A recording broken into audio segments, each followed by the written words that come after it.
यह साकेत और जूली की कहानी का एक विस्तृत और भावनात्मक चित्रण है, जिसमें संघर्ष, रोमांस, अलौकिक शक्ति और कर्तव्य निष्ठा का संगम है। साकेत और जूली, प्रेम, शक्ति और कर्तव्य की महागाथा। अध्याय 1, विलासिता और षड्यंत्र के बीच विवाह। साकेत की शादी का दिन केवल दो परिवारों का मिलन नहीं, बल्कि पूरे क्षेत्र के लिए एक उत्सव बन गया था। सुबह की पहली किरण के साथ ही तैयारियों की गूंज सुनाई देने लगी थी। मंडप को ताजे विदेशी फूलों, झिलमिलाती दूधिया रोशनी और रेशमी पर्दों से किसी राजमहल की तरह सजाया गया था। फिजाओं में मोगरे और गुलाब की महक घुली हुई थी। परंतु इस उल्लास के बीच प्रतिशोध की एक काली छाया भी मंडरा रही थी। साकेत का पुराना शत्रु राघव, जो मन में कड़वाहट पाले हुए था, भीड़ का फायदा उठाकर वहां दाखिल हो गया था। जूली के पिता प्रकाश धारीवाल ने उसे आमंत्रित नहीं किया था, लेकिन राघव अपने पिता विनोद धारीवाल, प्रकाश जी के दूर के रिश्तेदार के साथ छिपकर वहां पहुंचा था। राघव की नजरें साकेत को ढूंढ रही थीं, उसका उद्देश्य केवल विघ्न डालना था। अचानक राघव ने भीड़ में खड़े एक संदिग्ध व्यक्ति को मोबाइल से इशारा किया। साकेत, जिसकी नजरें एक पारखी बाज की तरह थीं, तुरंत भाप गया कि कुछ गलत होने वाला है। वह चुपचाप मंडप से हटा और उस व्यक्ति का पीछा किया। अंधेरे गलियारे में पहुंचते ही साकेत के भीतर की अदृश्य शक्ति जागृत हुई। उसकी आंखों में एक अजीब सी चमक आई और उसने उस हमलावर को दबोच लिया। साकेत ने उसे हवा में ऐसे उछाला जैसे वो कोई कागज का टुकड़ा हो। वह व्यक्ति तीसरी मंजिल की इमारत की छत पर जा गिरा। साकेत ने पल भर में संकट को टाल दिया और वापस मंडप की ओर लौट आया, जैसे कुछ हुआ ही ना हो। अध्याय 2, पवित्र बंधन और शाही भोज। मंडप में मंत्रों का उच्चारण शुरू हुआ। साकेत और जूली जब एक दूसरे के सामने आए तो समय ठहर सा गया। जयमाला के समय तालियों की गड़गड़ाहट ने आसमान गूंजा दिया। 7 फेरों के दौरान अग्नि को साक्षी मानकर दोनों ने जन्म जन्मांतर का साथ निभाने का वचन लिया। शादी के बाद आयोजित भोज साकेत के अपने रेस्टोरेंट के सर्वश्रेष्ठ कारीगरों ने तैयार किया था।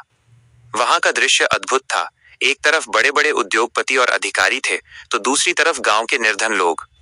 साकेत के आदेश पर सब एक ही पंक्ति में बैठकर भोजन कर रहे थे।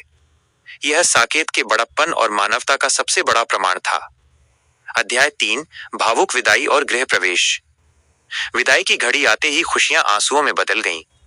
प्रकाश धारीवाल और शशि धारीवाल अपनी कलेजे के टुकड़े को विदा करते समय फूट फूट कर रो पड़े। साकेत ने आगे बढ़कर अपने ससुर के हाथ थामे और कहा, तारांकन, आपने मुझे दामाद नहीं, बेटा माना है। मैं जूली को कभी आंच नहीं आने दूंगा और आपके प्रति अपने बेटों वाले फर्ज हमेशा निभाऊंगा। जब साकेत और जूली गांव पहुंचे तो वहां का स्वागत किसी त्योहार से कम नहीं था। साकेत की मां पिंकी और मोहबोली बहन मीरा ने आरती उतारकर नई दुल्हन का स्वागत किया। गृह प्रवेश के बाद मुंह दिखाई की रस्म हुई, जहां गांव की महिलाओं ने जूली की सादगी और सुंदरता की जमकर तारीफ की। अध्याय 4, प्रथम मिलन की रात। शादी की रस्मों और थकान के बाद वो रात आई जिसका दोनों को इंतजार था। कमरा गुलाबों से महक रहा था और केवल मोमबत्तियों की मध्यम रोशनी थी। जूली ने अपनी भारी पोशाक त्याग कर आरामदायक नाइट ड्रेस पहन ली थी। साकेत ने जूली के पास बैठकर उसकी हथेलियों को अपने हाथों में लिया। साकेत ने भावुक होकर कहा, जूली, तुम सिर्फ मेरी पत्नी नहीं, मेरी प्रेरणा हो। जूली ने साकेत के कंधे पर सिर रखते हुए उत्तर दिया, तारांकन, और आप मेरी ताकत। मैं हर मोड़ पर आपके साथ खड़ी रहूंगी। उस रात दोनों ने एक दूसरे के अस्तित्व को गहराई से महसूस किया। प्रेम की उस निशब्द भाषा में घंटों बीत गए और अंततः वे चैन की नींद सो गए।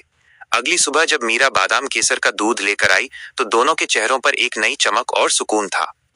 अध्याय 5, अपार संपत्ति और नई जिम्मेदारी। शादी के कुछ समय बाद प्रकाश धारीवाल ने एक बड़ा फैसला लिया। उन्होंने अपनी 4 राज्यों में फैली अरबों की संपत्ति जूली और साकेत के नाम कर दी। साकेत अब केवल एक अधिकारी नहीं, बल्कि एक विशाल साम्राज्य का स्वामी भी था। लेकिन साकेत के पैर आज भी जमीन पर थे। छुट्टियां समाप्त होने के बाद दोनों को अपने अपने जिलों में कलेक्टर के रूप में कार्यभार संभालना था। विदा लेते समय जूली ने अपने पिता से कहा, तारांकन, पापा, आपकी संपत्ति हमारी जिम्मेदारी है, लेकिन हमारा फर्ज हमारी पहचान है। मैं एक कलेक्टर के रूप में आपको कभी झुकने नहीं दूंगी। अध्याय 6, भ्रष्टाचार के विरुद्ध युद्ध। जैसे ही साकेत और जूली ने अपने कार्यालयों का कार्यभार संभाला, उन्हें पता चला कि उनकी अनुपस्थिति में भ्रष्टाचार ने जड़ें जमा ली हैं। रिश्वतखोरी अपने चरम पर थी। दोनों कलेक्टरों ने तत्काल कड़े तेवर अपनाए। साकेत ने अधिकारियों की बैठक में दहाड़ते हुए कहा, तारांकन, सावधान। मेरे जिले में जनता का पैसा खाने वालों के लिए जेल ही एकमात्र जगह है। आज से भ्रष्टाचार का अंत शुरू होता है। उधर जूली ने स्पष्ट कर दिया, तारांकन ये कार्यालय जनता की सेवा का मंदिर है। जो इसे अपवित्र करेगा उसे अपनी नौकरी से हाथ धोना पड़ेगा। दोनों ने व्हाट्सएप हेल्पलाइन और शिकायत पेटियां स्थापित की। साकेत ने गुप्त रूप से कई भ्रष्ट अधिकारियों को रंगे हाथों पकड़वाया। देखते ही देखते जनता के बीच इन दोनों की जोड़ी न्याय के रक्षक के रूप में प्रसिद्ध हो गई। साकेत की अलौकिक शक्ति और दोनों की प्रशासनिक कुशलता ने जिले का नक्शा बदलना शुरू कर दिया था। उपसंहार: साकेत और जूली की ये कहानी प्रेम, बलिदान और समाज सेवा की एक अनूठी मिसाल है। कैसे एक जोड़ा सत्ता और संपत्ति मिलने के बाद भी अपने मूल्यों से नहीं डिगा, यही उनकी असली जीत है। अगला कदम: क्या आप चाहते हैं कि मैं राघव के अगले षड्यंत्र या साकेत की अदृश्य शक्तियों के रहस्य पर आधारित अगला अध्याय लिखूं? आप अपने सुझाव हमें कमेंट में बता सकते हैं।